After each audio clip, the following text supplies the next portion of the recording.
Warren Buffett bought something. So Dominion Natural Gas.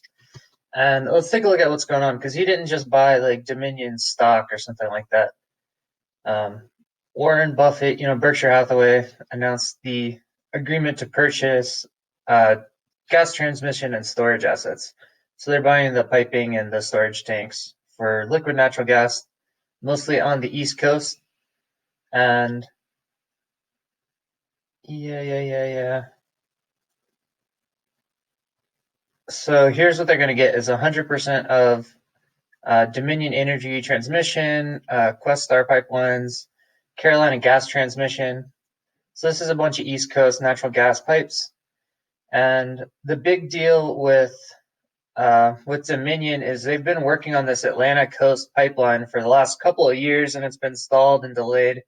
And they finally just gave up on it, and that was their big thing that they just failed on. And so now Berkshire came in and let's see, 50, yeah, half of Iroquois Gas System and 25% of Cove Point LNG. So they didn't completely buy them out, and they're not buying a Dominion stock. Berkshire Hathaway Energy just purchased the assets. They just purchased all the tanks and the pipelines, not all of them, a lot of them, from Dominion, and it does not include the Atlantic Coast pipeline. So as of right now, Dominion Energy is still a company, but they just got rid of almost all of their assets. And the asset that they were working on, the Atlantic Coast Pipeline, has failed. And so, yeah, so this is we'll take a look at these stocks and see what they look like now. But I would imagine this is really bad for Dominion because they just kind of gave up and sold off their assets. And here's the Berkshire logic on this. This is a good article because most of the articles I saw were just like, oh, Berkshire bought this or bought that, and nobody knows like what they actually bought or why. But this is funny. Their logic. This premier natural gas transmission storage business has been operated and managed by best-in-class manner, good management, good pipes, and acquiring this increases our assets. That's it. They're just like, whatever, we just bought some assets because they had good assets, but their business was failing because of that Atlantic Coast pipeline. All right, so here's a look at the stocks. So we are getting some pre-market activity on Dominion, which is a little bearish, but it hasn't like gapped down to zero or something crazy. So this should destroy this stock because they just unloaded all of their assets, and the assets they just transferred ownership over to Berkshire Hathaway. So I don't know if this is going to be a big boost for Berkshire. Probably not that big. I mean, Berkshire has a huge cash pile, and Berkshire Hathaway Energy is one of the things on the Federal Reserve's bond buying list. So that's really interesting that the Fed backstopped Berkshire Hathaway Energy with bond purchasing, and then now, like immediately the next week, they're buying out a bunch of assets. That's strange. So I don't know if there's Fed bond buying going on at the same time during this, but Berkshire doesn't need that. They have a ton of cash. This is a tiny percentage of their cash pile to buy these assets. So I would imagine that this stock is screwed now. And this is not investment advice, but let's take a look at Berkshire. Yeah, so here's Berkshire Hathaway, and man, this whole portfolio looks like one of those like airline or cruise line stocks or something. Man, this is ugly. I mean, people were saying that Berkshire was doing kind of poorly, but I hadn't looked at it in a while. So, I mean, this this purchase, I don't know if that's going to be a big deal. It shouldn't be that big of a deal. It's a pretty small purchase relative to Berkshire's holdings, and they just took over some energy assets I mean, it looks like a kind of a mediocre price, but they weren't buying like the stock at the stock price where their Dominion stock is. They bought assets directly from them, and it was I mean, I don't know how much those assets are worth. But it's not like Berkshire is just buying Dominion stock; they bought assets. So, so I don't expect Berkshire to have a big move relative to this thing. And yeah, I used to work for Berkshire Hathaway. I worked for Business Wire, which is wholly owned subsidiary. So these are our upper management, Berkshire Hathaway. Warren Buffett never came by to say hi. But yeah, we definitely know all about Warren Buffett's investing strategies and everything like that. We used to talk about Berkshire. I mean, we were Berkshire, but we used to talk about it all the time at work. And as all the press releases would come in from different companies and things like that. So this is a really weird time period. I'm gonna jump over to the S&P here for Berkshire, because Berkshire is super, fundamentally driven. Oh wow!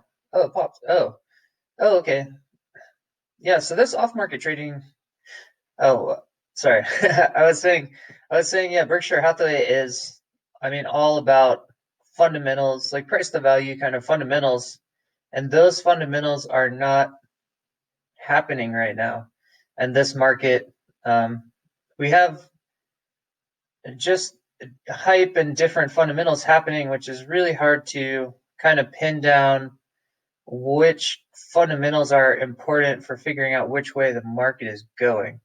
Um, and so the traditional kind of Berkshire Hathaway fundamentals of price to earnings and things like that are just have just been terrible, a terrible indicator over the last few months.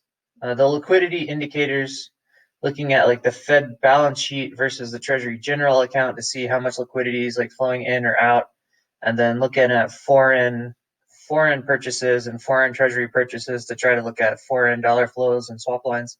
Like that's the kind of stuff that I've been looking at more than like stock value fundamentals. And I imagine the value fundamentals will come into play at some point, but they haven't yet. We've had a crazy liquidity period where fundamentals have not mattered, and that looks to be continuing. All right, so let's take a look at. Oh, and also the Fed balance sheet has posted down again. I don't know if people are expecting it to go up again, but it hasn't yet. And the Treasury General account is still going up, which is taking money out of the economy. So as far as the government liquidity goes, it's been negative for almost a month. And here on our S&P chart, this is all off-market stuff. All this stuff. This is kind of the close last week coming into the weekend, and this is the overnight kind of stuff here. So I mean, basically, we're just kind of gapping up over the weekend, which I thought it would start to break down after you got this kind of futures trading here. Okay, so let's see what the targets look like now for up here. So basically, in order to be bearish from here, I think it needs to break down pretty fast, because we popped up above resistance, and I mean, a bullish setup is just kind of bounce off of this thing and go. That's an upper target, but we have this whole zone here where the island top happened. So bullish targets and trade setups are easy on this one. You just want to get a positive bounce off of this resistance, and then on the bull side here, this kind of island top situation is a little bit vague to me, but this line here is major. This is the 2-year bull market support line. I call it the Volmageddon line. That comes off of the 2018 crash after we got the high volatility, that started in 2018. And so we rejected down hard off of this line once, and it's quite possible that we could get a rejection down hard off of it again if we get up here. And this is above the highs. So let me zoom out and take a look at the weekly model.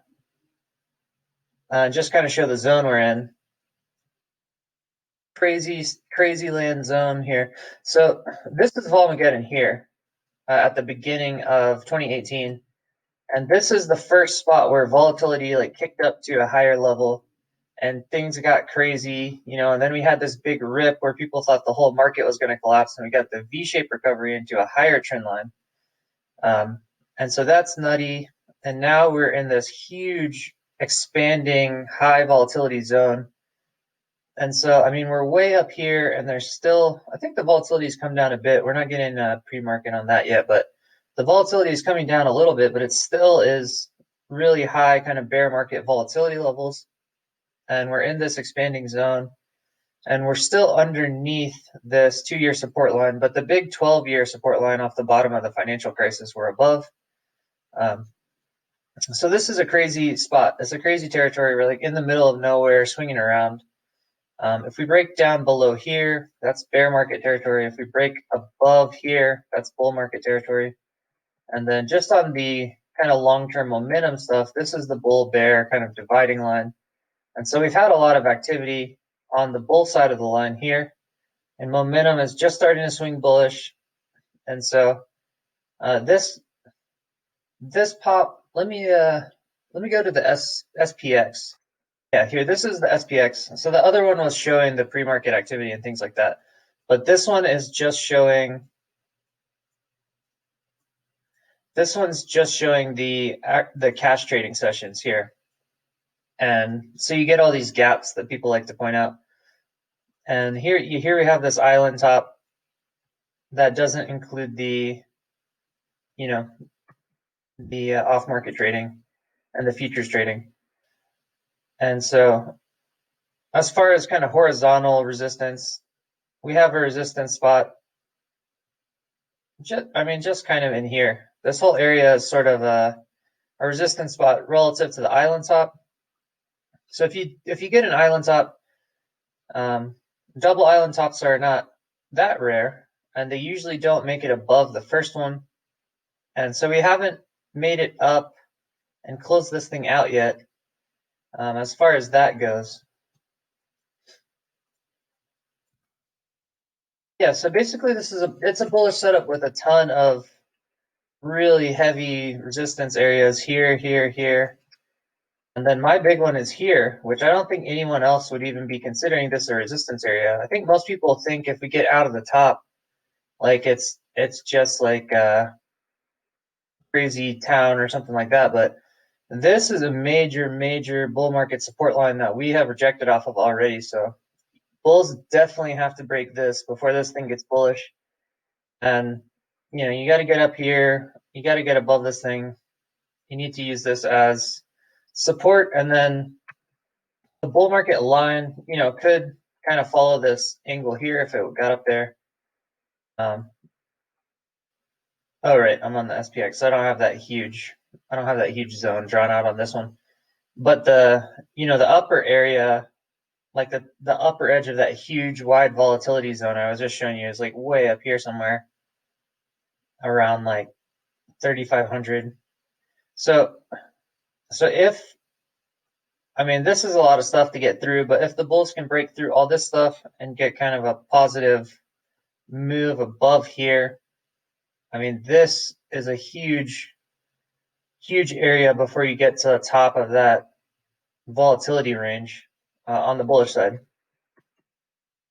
And then I guess on the bearish side for now, it looks like it's going to gap up and open up here somewhere. And we'll see what the cash trading actually does. So, if the cash trading comes back down into this zone, then we could still be in boring zone for a while. We've been stuck in this area for a long time now. And it looks like we're going to gap and open up here. And so that's really important. This is hugely important. Do we get straight back into here on cash, or can we close above here today? If it bounces and closes up today, that'll be really bullish, and it'll have this as a target for me to break out of here. And since it looks like we're going to gap up into the range where it would start closing down this kind of zone here, on the technical outlook, that is sufficient for kind of closing the gap. And yeah, so that, I mean, that's pretty much it. Like the bears need to get back down right now, back down into this zone, and the bulls just need to close up. So today's going to be a pretty important look at what's going on. And then the big thing that I've been looking at is sort of the cues. I don't think we have any kind of pre-market stuff on this now. Um, the Infotech, Nasdaq, and the cues and everything have been going up, up, up, but the small caps and like the financials have been going down. And so we're getting this big divergence between the leading sectors and the other sectors. And that is a huge thing to pay attention to. If we start going up towards that line, that top this way, that top support line here, are we diverging more, or are the other sectors rotating back in?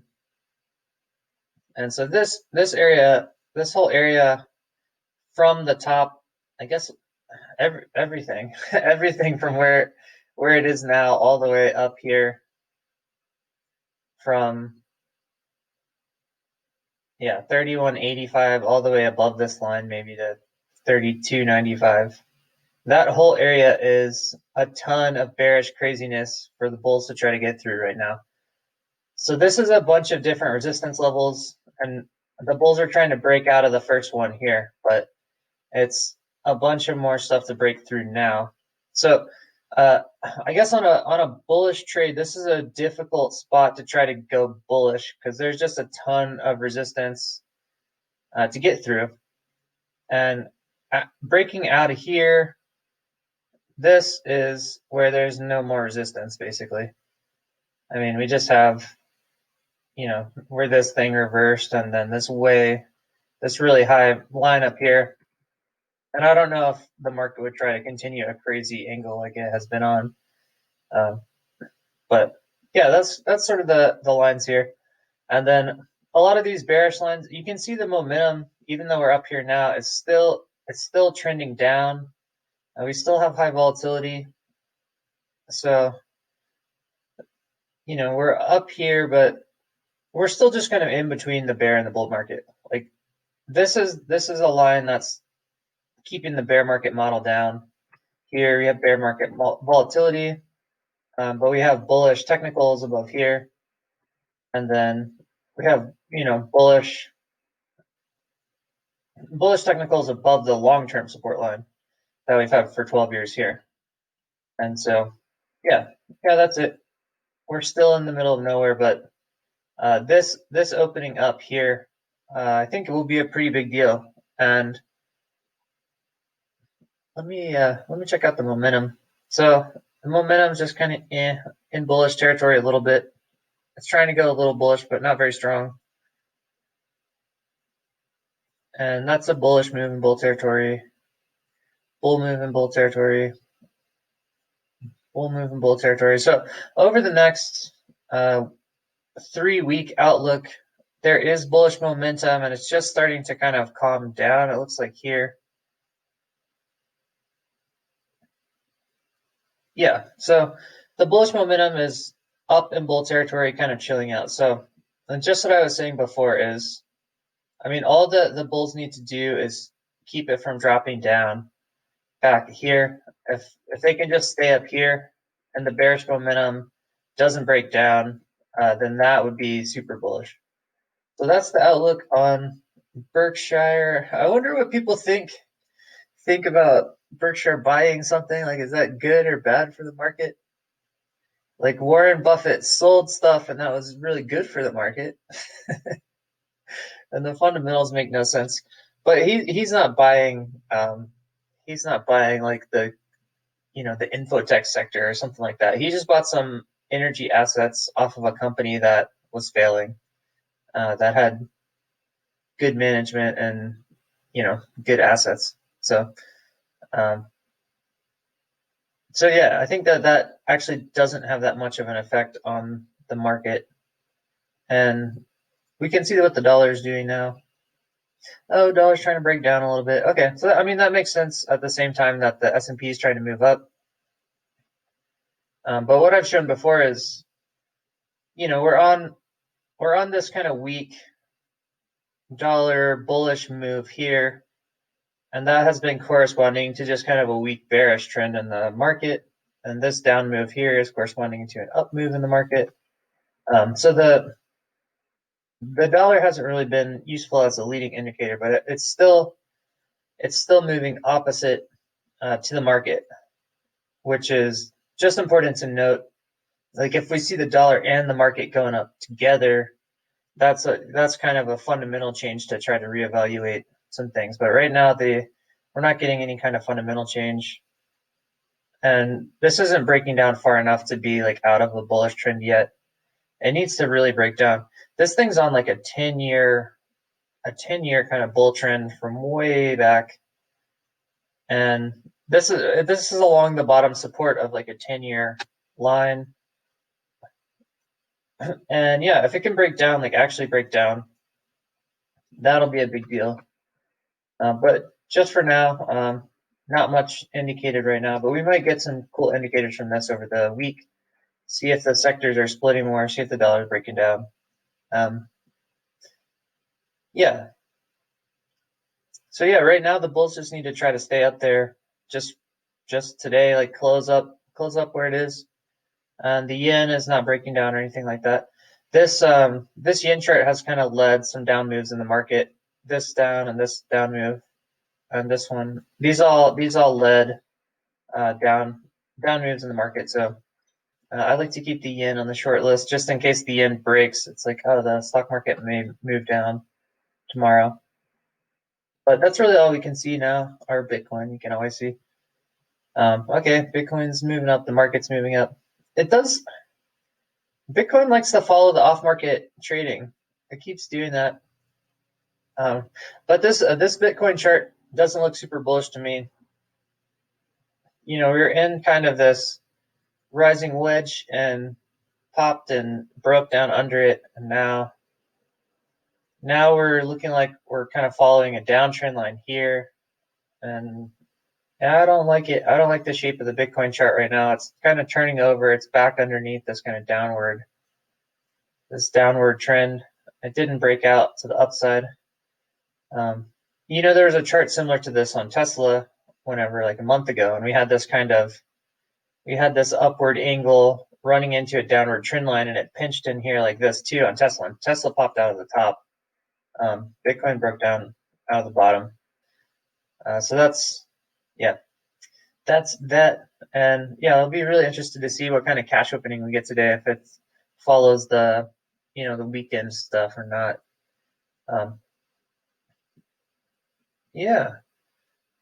So the stock market looks like it is going up against bad liquidity and against bad fundamentals,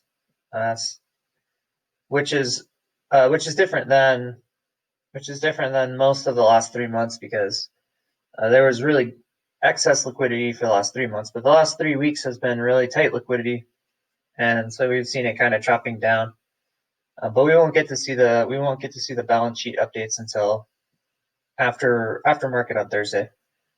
So I'll be interested to see if those move. And that is not trading advice. And yeah, Dominion just fire sailed their assets, so that's not a who knows. That's probably going to be the next hot stock. Like it'll come down like 10%, and everyone will like dive into it or something like that, and it'll go to all-time highs. I don't know. Dominion's just. I guess I'll put this video on my bankruptcy watch list, because they just failed their East Coast pipeline and just sold off most of their assets to Berkshire. So they should be in major trouble. I'll put this on the oil playlist and the kind of the bankruptcy playlist. And happy trading.